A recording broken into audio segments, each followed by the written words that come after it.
Birznieku Sofija, akmens. Zieds kumeļš aplokā, guļ akmens laukmalā, guļ nosūnojis, milzenis pelēkais.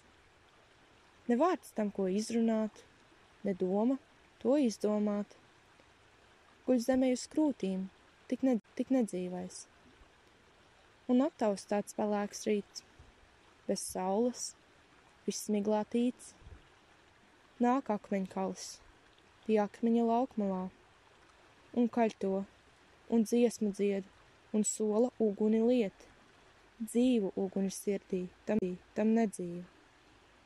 Dobi šrībiens, meži trīc, skan kliedziens šausmīgs tiem līdz, un akmeņkalis vairs nedzied pārdrošais. Pāršķaļ tam krūtīm kluss, viņš blakus akmenim dus. Viņš domu bija izdomājis, milzenis pelēkais.